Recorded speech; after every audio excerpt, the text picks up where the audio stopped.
Hey viewers, welcome back to my channel Stree World. A very good morning to all of you. आज अपने video की शुरुआत इस खूबसूरत नज़ारे के साथ कर रही हूँ।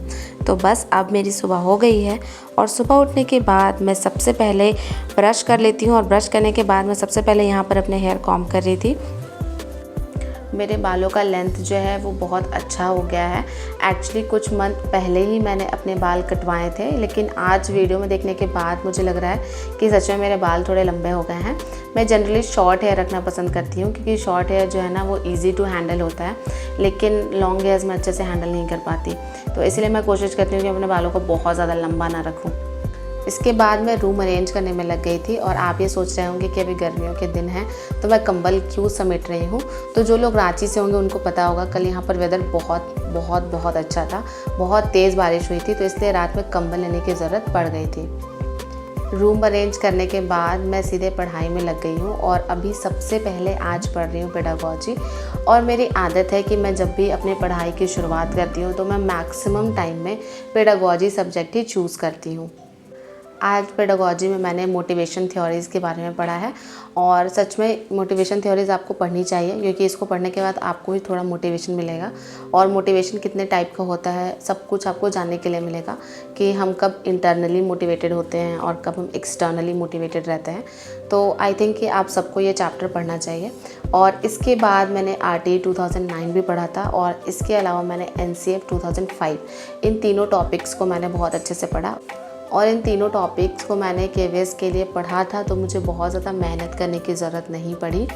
मैंने बस केवल एक बार रिवीजन किया है। और देखिए, रिवीजन का फ़ायदा यही होता है कि आप उस टॉपिक को भूलेंगे नहीं, और अगर आप पढ़ना छोड़ देंगे तो दोबारा से जब आप DSSB की तैयारी में लगेंगे तो आपको फिर से उतनी ही मेहनत करके पढ़े हुए टॉपिक को फिर से प्रिपेयर करना पड़ेगा।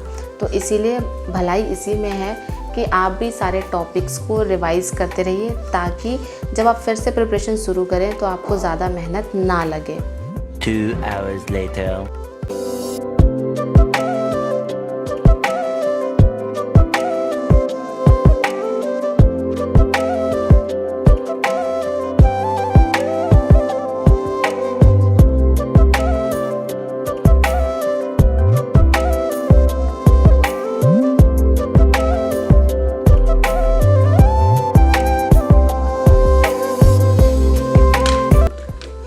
मैंने अपनी पढ़ाई का फर्स्ट लॉट कंप्लीट कर लिया है और सुबह के 7:11 हो गए हैं और फर्स्ट लॉट में मैंने पढ़ा था पेडागोजी। अगर आप एक टीचिंग एस्पिरेंट हैं तो आप पेडागोजी को बाइबल मान लीजिए, क्योंकि कोई भी ऐसा एग्ज़ाम नहीं होता जहाँ पर पेडागोजी नहीं पूछी जाती है। तो इसीलिए चाहे आप किसी एग्ज़ाम की तैयारी कर रहे हो या ना कर रहे हो, पेडागोजी को रेगुलरली रिवाइज करते जाइए, क्योंकि जितना आप रिवाइज करेंगे उतने आपके कॉन्सेप्ट में जो है क्लियरिटी आएगी। तो इसी तरह से आज मैंने पेडागोजी पढ़ लिया है फर्स्ट स्लॉट में और इसके बाद मैं नेक्स्ट स्लॉट स्टार्ट करूंगी, पर अभी टाइम है थोड़ा चाय पीने का, तो पहले मैं चाय पी लूँगी और इसके बाद आपसे मिलती हूँ।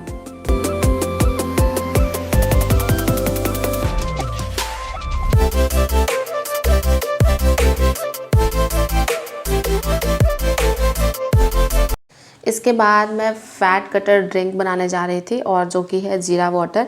आपको पहले भी मैंने जीरा वाटर के बारे में बताया है। एक्चुअली मैं अपनी वेट लॉस जर्नी पर बहुत ज़्यादा ध्यान नहीं दे पा रही हूँ क्योंकि मेरी आदत है कि मैं जब भी कुछ स्टार्ट करती हूँ तो मैं बहुत स्लो स्टार्ट करती हूँ, लेकिन धीरे धीरे जब पीक पकड़ लेती हूँ उसके बाद मैं अनस्टॉपेबल हो जाती हूँ। तो ऐसा ही कुछ वेट लॉस जर्नी के साथ भी हो रहा है। इसके बाद मैं यहाँ पर जीरा वाटर एंजॉय कर रही थी और साथ ही साथ खिड़की से बाहर भी देख रही थी और बहुत अच्छी हवा आ रही थी, तो मुझे बहुत मज़ा आ रहा था। साथ साथ में जीरा वाटर भी मैं एंजॉय कर रही थी।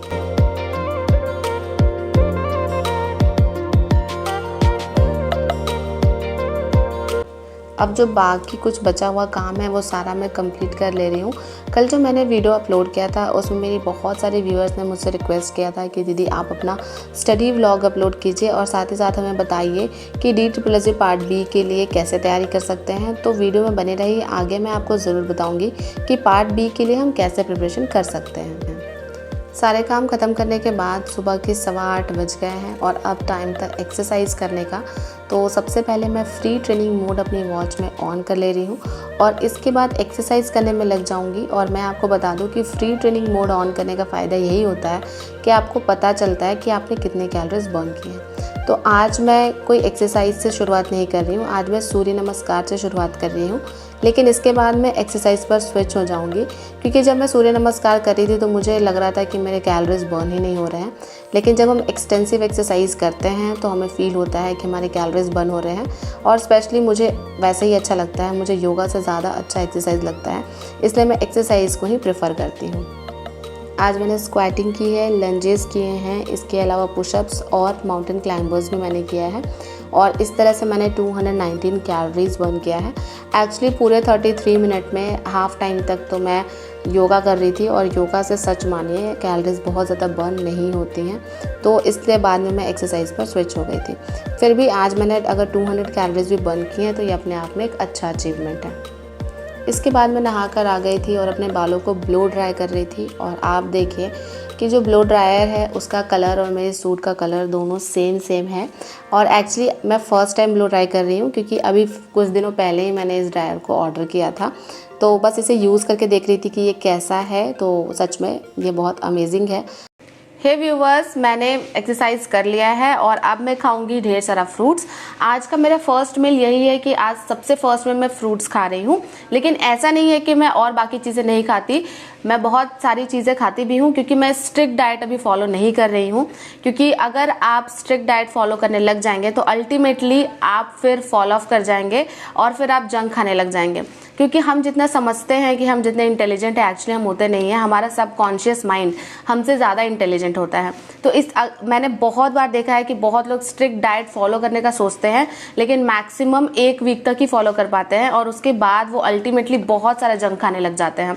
तो इसीलिए सबसे अच्छी बात यह है कि आप नॉर्मल जो खाना खाते हैं आप वो खाइए, लेकिन साथ में बहुत सारे रफेज खाइए, जैसे कि फ्रूट्स खाइए, सैलेड्स भी आप खा सकते हैं और ये सारी चीज़ें आपको डाइजेशन में हेल्प करेंगी। तो स्टार्टिंग आपको हमेशा से स्मॉल करना है। जैसे आप जो मील्स लेते हैं, चावल, दाल या फिर रोटी, सब्जी, इसके अलावा और भी कुछ, जैसे 2 दिन पहले मैंने छोले भटूरे खाए थे, तो आप ऐसे अपने मील को रखिए कि आपके सबकॉन्शियस को लगे कि हाँ ठीक है, चलो जो आप नॉर्मल डाइट करते हैं आप वही कर रहे हैं। और धीरे धीरे ट्राई करिए अपने सबकॉन्शियस को चेंज करने का।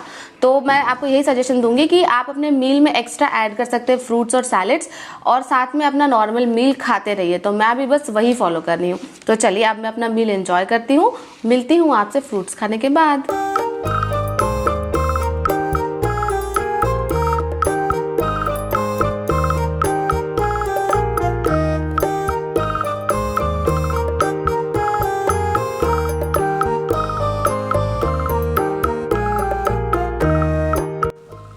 अब सुबह के बज गए हैं 10:15 और अब मैं अपनी पढ़ाई का सेकंड स्लॉट स्टार्ट करने जा रही हूँ।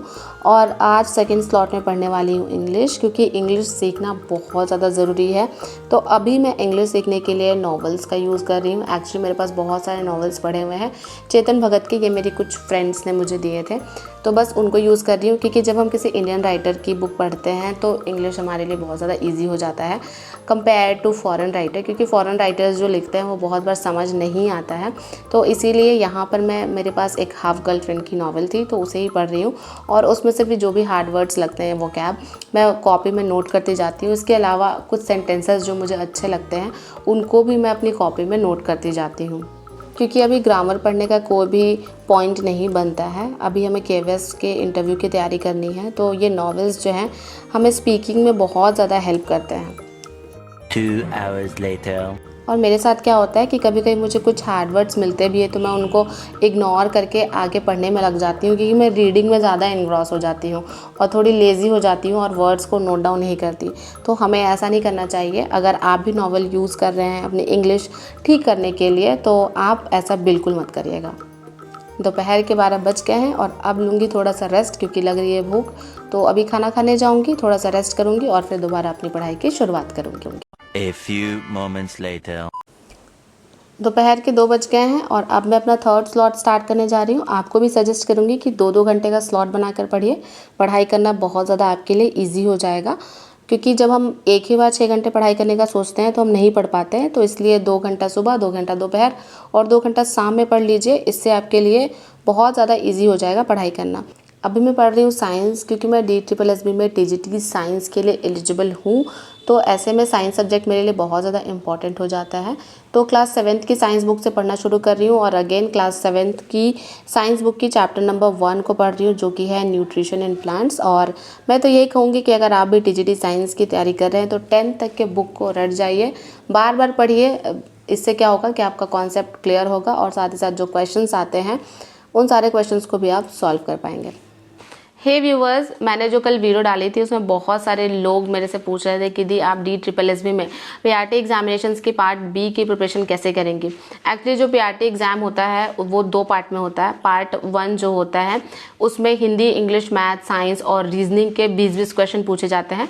पार्ट A भी आपका 100 नंबर का होता है और पार्ट B जो होता है वो भी 100 नंबर का होता है और उसमें टोटल 100 नंबर के केवल CDP के क्वेश्चन पूछे जाते हैं। तो सब बहुत लोग पूछ रहे थे कि बताइए कि कहाँ से उसको प्रिपेयर करें और वहाँ कौन कौन से बुक्स को फॉलो करें। तो मैं जिन बुक्स को फॉलो करूंगी मैं आपको वो बता देती हूँ। अगर आपको अच्छा लगे तो आप भी उसको फॉलो कर सकते हैं। और रही बात कोई बैच की, तो बैच के बारे में मैं कुछ नहीं कह सकती। अगर आपने KVS के लिए किसी भी टीचर से पढ़ा है और आपको किसी भी टीचर पर भरोसा है कि ये अच्छा पढ़ा सकते हैं, अच्छी तैयारी करा सकते हैं, तो आप उनके बैचेस परचेज कर सकते हैं। तो चलिए अब मैं बताती हूँ कि पार्ट B की तैयारी कैसे करूँगी मैं। तो सबसे पहले मैं NIOS के DLED के बुक्स सारे पढ़ने वाली हूँ। और जी बहुत लोग पूछते हैं कि NIOS के नोट्स कहाँ से मिलेंगे या फिर उसके बुक्स कहाँ से अवेलेबल होंगे। तो आप लोकल मार्केट में भी किसी भी बुक स्टोर पर जाएंगी तो वहाँ पर NIOS के DLED के बुक्स अवेलेबल होंगे। लेकिन अगर आपको अगर बुक स्टोर में नहीं मिल रहा है तो फिर आप फ्लिपकार्ट पर चेक कर लीजिए, क्योंकि फ्लिपकार्ट पर हैं अवेलेबल NIOS के बुक्स। इसके अलावा अमेजोन पर भी है, मैंने खुद चेक किया है और प्लस मैंने अपने लिए ऑर्डर भी किया है, तो आप अपने लिए भी कर सकते हैं। इसके अलावा इग्नू की B.Ed बुक्स को भी आप पढ़ सकते हैं। इग्नू की B.Ed बुक तो आसानी से आपको किसी भी बुक स्टोर में मिल जाएगी। ये 2 सबसे इंपॉर्टेंट सोर्सेज हैं, क्योंकि आप किसी भी टीचर का इंटरव्यू देख लीजिए, उसमें जो भी कैंडिडेट आते हैं जिन्होंने DSSB क्रैक किया है वो इन 2 सोर्सेज को जरूर फॉलो करते हैं। तो इसीलिए मैंने भी डिसाइड किया है कि मैं भी इन दोनों सोर्सेज को जरूर फॉलो करूंगी। इसके अलावा आपने CTET में जो भी पढ़ा है आप उसको भी पढ़िए, क्योंकि CTET जो है वो हमारा एक बेस प्रिपेयर करता है। तो ऐसे में CTET बहुत ज़्यादा ज़रूरी हो जाता है। अगर आप इन 3 चीज़ों को अच्छे से कर लेते हैं तो मुझे लगता है कि 100 नंबर की आपकी तैयारी हो जाएगी। लेकिन फिर भी अगर आप एक्स्ट्रा और पढ़ना चाहते हैं तो आप क्लास 11-12 की साइकोलॉजी बुक भी पढ़ सकते हैं। और सच बता रही हूँ मैं, क्लास 11-12 की साइकोलॉजी बुक बहुत अच्छी है। जो हमने CTET में पढ़ा था, इवन जो हमने KVS की जो पेडागोजी पढ़ी थी उसका कुछ पोर्शन जो है वो 11-12 की साइकोलॉजी बुक में ऑलरेडी मेंशन है। तो और मैंने 11-12 की साइकोलॉजी बुक को हाफ कंप्लीट भी कर लिया है। तो मुझे यहाँ लगता है कि ये बुक भी हमारे लिए बहुत ज़्यादा बेनिफिशियल रहेगी। तो आप इन 4 चीज़ों को फॉलो करिए और मुझे लगता है कि इन 4 चीज़ों को फॉलो करने के साथ साथ अगर आप DSSB की प्रीवियस ईयर पेपर सॉल्व कर लेते हैं तो वो आपके लिए इनफ होगा। इससे ज़्यादा आपको पढ़ने की ज़रूरत नहीं पड़ेगी। तो चलिए मैं फिर से आपको बता देती हूँ कि आपको किन किन चीज़ों को फॉलो करना है स्पेशली पार्ट B के लिए। तो सबसे पहले है NIOS के DLED की बुक्स, सेकेंड नंबर में आपको फॉलो करना है इग्नू B.Ed की बुक्स, थर्ड जो आपने CTET में पढ़ा है वो, एंड फोर्थ आपका है 11-12 की साइकोलॉजी की बुक। इतना करने के बाद फिफ्थ आप क्या कीजिए कि DSSB के जितने भी प्रीवियस ईयर पेपर्स हैं आप उनको सॉल्व कर लीजिए। अगर आप ये 5 चीज़ को फॉलो कर लेते हो तो बहुत ज़्यादा होगा और आपको ऐसे डरना नहीं है कि इग्नू की बुक्स में कुछ अलग होगा, NIOS की बुक्स में कुछ अलग होगा, ऐसा नहीं है। बहुत सारे पोर्शंस जो हैं दोनों में सिमिलर होते हैं। जैसे अगर आपने इग्नू B.Ed की बुक पढ़ ली है तब फिर अगर आप NIOS पढ़ेंगे तो आपको लगेगा कि हाँ बहुत कुछ मुझे इसमें से आता है। ऐसा नहीं है कि दोनों बिल्कुल डिफरेंट होते हैं। इनफैक्ट पेडागोजी में सब कुछ बहुत अलग नहीं होता है, बहुत कुछ इंटर रिलेटेड होता है। अगर मैं 11-12 की साइकोलॉजी की बुक की बात करूँ तो उसमें भी कुछ ऐसे चैप्टर्स हैं जो हमने CTET में पढ़े थे।